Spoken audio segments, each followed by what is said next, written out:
हरे कृष्णा, राधे राधे दोस्तों, कैसे हैं आप सब। आशा करती हूँ आप सब परम मंगलमय होंगे, स्वस्थ होंगे, मस्त होंगे और हमारी तरह अपने अपने कान्हा की सेवा में मदमस्त होंगे। तो दोस्तों, कार्तिक माह का हिंदू धर्म में बहुत ही महत्व है। कार्तिक माह में पवित्र नदी या गंगा के जल से स्नान और कार्तिक मास की कथा का विशेष महत्व माना गया है। इस पूरे माह में कार्तिक स्नान और भगवान की आराधना की जाती है और कार्तिक मास की कथा सुनी जाती है।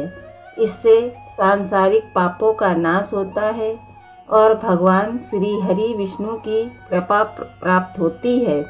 कार्तिक स्नान और कार्तिक मास की कथा की पुराणों में बड़ी महिमा बताई गई है। आइए जानते हैं कार्तिक मास की कथा या कार्तिक मास की कहानी। एक नगर में एक ब्राह्मण और एक ब्राह्मणी रहते थे। वे रोजाना 7 कोस दूर गंगा यमुना स्नान करने जाते थे। इतनी दूर आने जाने से ब्राह्मणी थक जाती थी। तब ब्राह्मणी कहती थी कि हमारे एक बेटा होता तो कितना अच्छा रहता। बेटे के बहू आती तो हमें घर वापस जाने पर खाना बना हुआ मिलता और बहू घर का काम भी कर देती। ब्राह्मणी की बात सुनकर ब्राह्मण ने कहा कि तूने बात तो सही कही, चल तेरे लिए बहू ला ही देता हूँ। ब्राह्मण ने कहा कि एक पोटली में आटा डालकर कुछ मोहरे रख दे। ब्राह्मण के कहे अनुसार ब्राह्मणी ने पोटली बांधकर दे दी। ब्राह्मण लेकर पोटली चला गया। ब्राह्मण अभी कुछ दूर ही गया था कि उसे यमुना के किनारे बहुत ही सुंदर लड़कियां दिखाई दी। वे रेत में घर बनाकर खेल रही थीं। उनमें से एक लड़की ने कहा कि मैं अपना घर नहीं बिगाड़ूंगी, मुझे तो रहने के लिए ये घर चाहिए। लड़की की बात सुनकर ब्राह्मण मन ही मन सोचने लगा कि बहू बनाने के लिए यही लड़की सही रहेगी। जब वह लड़की जाने लगी तो ब्राह्मण भी उसके पीछे पीछे उसके घर तक चला गया। वहां जाकर ब्राह्मण ने कहा, बेटी अभी कार्तिक मास चल रहा है, इसलिए मैं किसी के घर खाना नहीं खाता। मैं आटा लेकर आया हूँ। तुम अपनी माँ से पूछो कि क्या वह मेरे लिए आटा छानकर 4 रोटी बना देगी। यदि वह मेरा आटा छानकर रोटी बनाएगी तो ही मैं रोटी खाऊंगा। लड़की ने जाकर अपनी माँ को सारी बात कह दी। माँ ने कहा, ठीक है, जाकर बाबा से कह दे कि वह अपना आटा दे दे, मैं रोटी बना दूंगी। जब वह आटा छानने लगी तो आटे में से मोहरें निकली। वह सोचने लगी कि जिसके आटे में इतनी मोहरें हैं उसके घर में कितनी मोहरें होंगी। जब ब्राह्मण खाना खाने बैठा तो लड़की की माँ ने कहा, बाबा आप अपने लड़के की सगाई करने जा रहे हो। तब ब्राह्मण ने कहा कि मेरा बेटा तो काशी में पढ़ने गया है, लेकिन यदि तुम कहो तो खांड कटोरे से विवाह करके तेरी बेटी को अपने साथ ले जाऊं। लड़की की माँ ने कहा, ठीक है बाबा, और खांड कटोरे से शादी करके ब्राह्मण के साथ भेज दिया। ब्राह्मण ने घर आकर कहा, रामू की माँ दरवाज़ा खोलकर देख, मैं तेरे लिए बहू लेकर आया हूँ। ब्राह्मणी बोली, दुनिया ताने मारती थी, अब आप भी मारने लगे। हमारे तो 7 जन्म तक कोई बेटा बेटी नहीं है, तो बहू कहाँ से आएगी। ब्राह्मण ने कहा कि तू दरवाज़ा खोल कर तो देख। जब ब्राह्मणी ने दरवाज़ा खोला तो सामने बहू को खड़ी देखा। उसने बहू का स्वागत किया और आदर सत्कार से घर ले गई। ब्राह्मण और ब्राह्मणी स्नान करने जाते तो बहू घर का सारा काम करके खाना बना कर रखती। वह उनके कपड़े धोती और रात को पैर भी दबाती। इस तरह काफ़ी समय बीत गया। ब्राह्मणी ने अपनी बहू से कहा कि बहू, कभी भी चूल्हे की आग मत बुझने देना और मटके का पानी खत्म मत होने देना। एक दिन चूल्हे की आग बुझ गई। तब बहू भागी भागी अपनी पड़ोसन के पास गई और कहा कि मेरे चूल्हे की आग बुझ गई है, मुझे थोड़ी आग चाहिए। मेरे सास ससुर सुबह 4 बजे से गए हुए हैं, वह थके हारे आएंगे, इसलिए मुझे उनके लिए खाना बनाना है। तब पड़ोसन ने कहा कि तू तो बावली है, तुझे ये दोनों मिलकर पागल बना रहे हैं, इनके कोई बेटा नहीं है। बहू ने कहा, नहीं ऐसा मत बोलो, इनका बेटा तो बनारस काशी में पढ़ने गया हुआ है। तब पड़ोसन ने कहा कि ये तुझे झूठ बोलकर लाए हैं, इनके कोई बेटा नहीं है। अब बहू पड़ोसन की बातों में आ गई और कहने लगी कि अब आप ही बताओ कि मैं क्या करूं।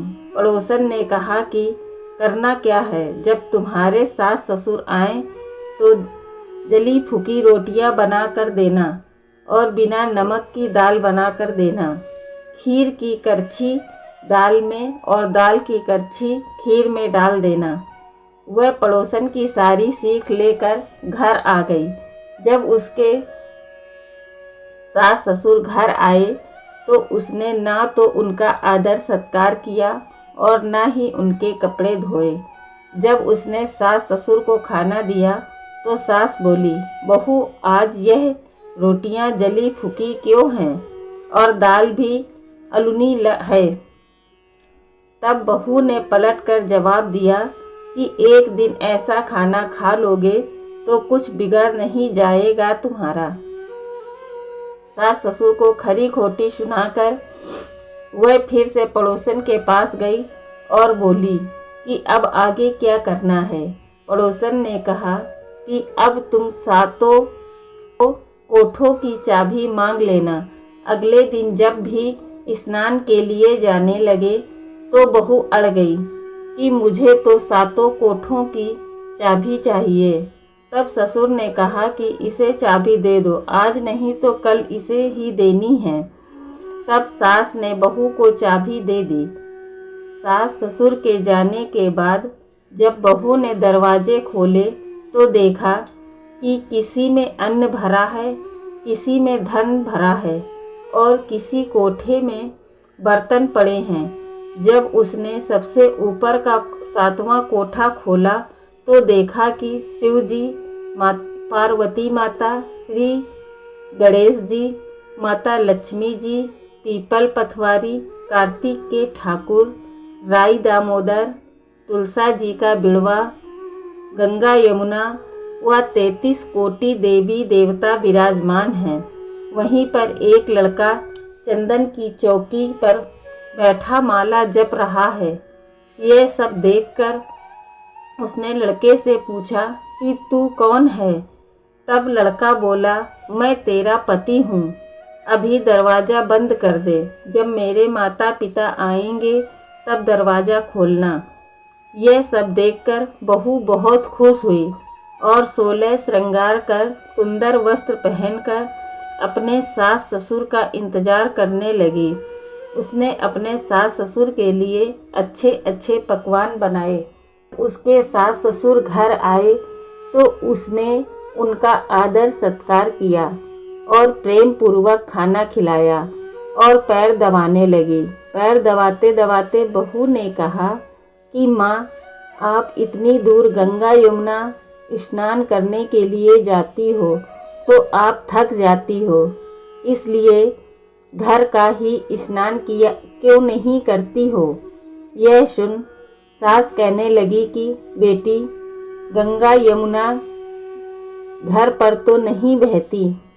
तब उसने कहा, हाँ माँ जी, बहती हैं, चलो मैं आपको दिखाती हूँ। जब बहू ने 7वां कोठा खोल कर दिखाया तो उसमें शिव जी, पार्वती जी, गणेश जी, लक्ष्मी जी, पीपल पथवारी, कार्तिक के ठाकुर, राई दामोदर, तुलसा जी का बिड़वा, गंगा यमुना बह रही थी और 33 कोटि देवी देवता विराजमान हैं। वह चौकी पर बैठा एक लड़का माला जप रहा है। माँ ने कहा कि बेटा तू कौन है? लड़का बोला, माँ मैं तेरा बेटा हूँ।